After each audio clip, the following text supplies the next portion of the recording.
Hello friends, welcome to our channel. நாலொரு tasty சமையல். எல்லாரும் எப்படி இருக்கீங்க friends? இன்னைக்கு நம்ம சேனல்ல ஒரு வித்தியாசமான ஹெல்தியான ஒரு குழம்பு வெரைட்டி தாங்க செய்ய போறோம்.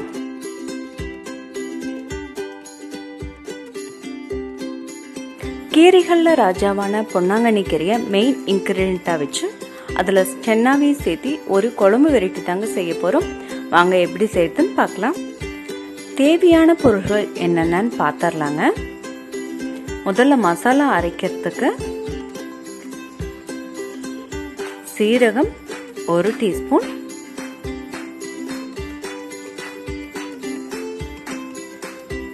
இஞ்சி பூண்டு விழுது 1 டீஸ்பூன்,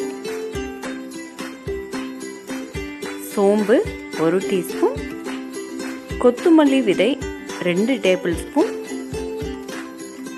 மிளகு 1 டீஸ்பூன், கிராம்பு 3, ஏலக்காய் 1, பட்டை 2 துண்டு, வரமிளகாய் 4, தேங்காய் துருவல் 1/2 கப், பெரிய வெங்காயம் 2 நீல வாக்கில் ஸ்லைஸ் பண்ணி வச்சிருக்கேங்க. மீடியம் சைஸ் ஆப்பிள் தக்காளி 3 கட் பண்ணி வச்சிருக்கேங்க. நம்ம இன்னைக்கு சீமை பொன்னாங்கண்ணி கீரையில் தாங்க குழம்பு செய்ய போகிறோம். ஆக்சுவலாக பொன்னாங்கண்ணி கீரையில் 2 வெரைட்டி இருக்குது. நாட்டு பொன்னாங்கண்ணி கீரை, சீமை பொன்னாங்கண்ணி கீரைன்னு 2 வெரைட்டி இருக்குங்க. நம்ம இன்னைக்கு சீமை பொன்னாங்கண்ணி கீரையில் தாங்க குழம்பு செய்ய போகிறோம். இந்த லாக்டவுன் சமயத்தில் பார்த்திங்கன்னா இந்த மாதிரி வித்தியாசமான கீரைகள் கிடைக்கிறது சிரமங்க. இந்த கீரை எங்களோட ஃபேமிலி டாக்டர் கவிதா அவங்க வீட்டு தோட்டத்திலிருந்து பறித்து கொடுத்ததுங்க. இந்த கீரை மட்டும் இல்லை, இதுக்கு முன்னாடி செஞ்ச டிஷ்ஷஸ் முடக்கத்தான் கீரையாகட்டும், பச்சை சுண்டைக்காய் ஆகட்டும் அவங்க வீட்டு தோட்டத்திலேருந்து பறித்து கொடுத்தது தாங்க. இந்த சமயத்தில் நான் அவங்களுக்கு தேங்க்ஸ் பண்ணணும்னு நினைக்கிறேங்க. Thank you doctor. ஒயிட் சென்னா 1 கப். இது பார்த்திங்கன்னா 8 ஹவர்ஸ்க்கு முன்னாடியே ஊற வச்சு குக்கரில் போட்டு 2 விசில் விட்டு வேக வச்சுருக்கேங்க. இதுக்கு அளவாக உப்பு இதில் சேர்த்திருக்கு. இப்போ தாளிக்கிறதுக்காக வானலியில் ஒரு 3 டீஸ்பூன் அளவுக்கு நல்லெண்ணெய் சேர்த்திக்கிறேங்க. அடுப்பு சிம்ல வச்சுக்கலாங்க. இப்போ ஒவ்வொரு பொருளா போட்டு தாளிச்சுக்கலாம். சீரகம், மிளகு, பட்டை, கிராம்பு, ஏலக்காய், சோம்பு, மல்லி விதை எல்லாம் ஒண்ணா சேர்த்து வறுத்துக்கலாங்க.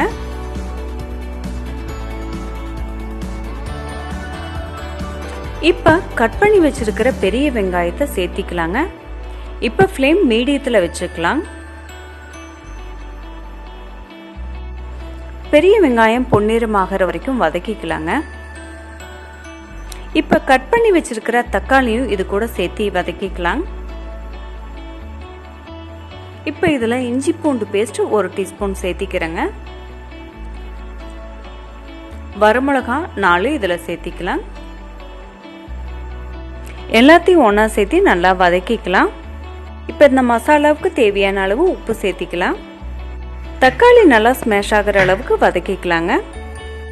லாஸ்ட்டாக தேங்காய் துருவலை சேர்த்து அடுப்பை ஆஃப் பண்ணிடலாங்க. ரூம் டெம்பரேச்சருக்கு வர வரைக்கும் ஆறட்டும். இந்த மசாலாவோட வேக வச்ச சென்னா ஒரு கரண்டியை சேர்த்திக்கிறேங்க. இது பார்த்தீங்கன்னா குழம்புக்கு ஒரு திக்னஸ் கொடுக்கும். மசாலா நல்லா ஆறிடுச்சுங்க. அதை நான் அரைக்கிறதுக்காக மிக்ஸி ஜாரில் சேர்த்திக்கிறேன். நல்லா ஃபைன் பேஸ்ட் ஆகிற மாதிரி அரைச்சி எடுத்துக்கலாங்க. மசாலா அரைச்சி எடுத்தாச்சுங்க. நல்லா ஃபைன் பேஸ்டாகவே வந்திருக்கு. குழம்பு தாளிக்கிறதுக்காக நான் ஒரு மண் சட்டியில் 1 டீஸ்பூன் அளவு நல்லெண்ணெய் விட்டுக்கிறேன். எண்ணெய் காஞ்சதும் அதில் 1/2 டீஸ்பூன் கடுகு சேர்த்திக்கலாம். கடுகு பொரிஞ்சதும் கீரையை சேர்த்தி தாளிச்சுக்கலாங்க.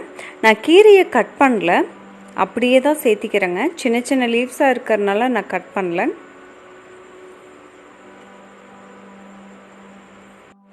வேக வச்ச சென்னாவை இது கூட சேர்த்திக்கலாங்க. சென்னா வேக வச்ச தண்ணியை வேஸ்ட் பண்ண வேண்டாங்க. அது நம்ம குழம்பு மிக்ஸ் பண்ணும்போது ஊற்றிக்கலாம். இப்போ இதில் அரைச்சி வச்சுருக்க மசாலா பேஸ்ட்டை ஆட் பண்ணிக்கலாங்க.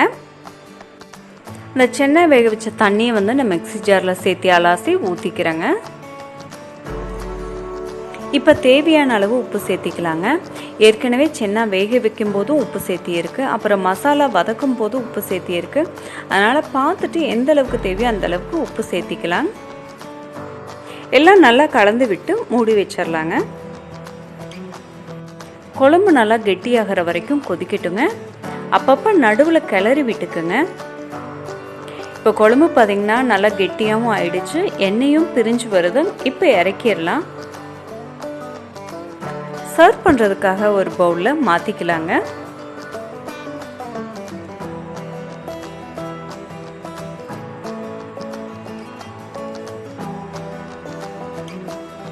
இந்த குழம்பு சாதத்துக்கும் எல்லா டிஃபன் வெரைட்டிக்குமே பொருந்துங்க. பல மருத்துவ குணங்கள் நிறைஞ்ச இந்த ரெசிபியை நீங்கள் உங்கள் வீட்டில் செஞ்சு பாருங்கள். எப்படி இருக்குன்னு கமெண்ட்ஸில் சொல்லுங்கள். நான் உங்களை மற்றொரு டேஸ்டியான சமையலோட சந்திக்கிறேன். அது வரைக்கும் பாய் ஃப்ரெண்ட்ஸ். இந்த வீடியோ உங்களுக்கு பிடிச்சிருந்ததுன்னா லைக் பண்ணுங்கள், ஷேர் பண்ணுங்கள், மறக்காமல் சப்ஸ்கிரைப் பண்ணுங்கள், பெல் சிம்பிளை ப்ரெஸ் பண்ண மறக்காதீங்க.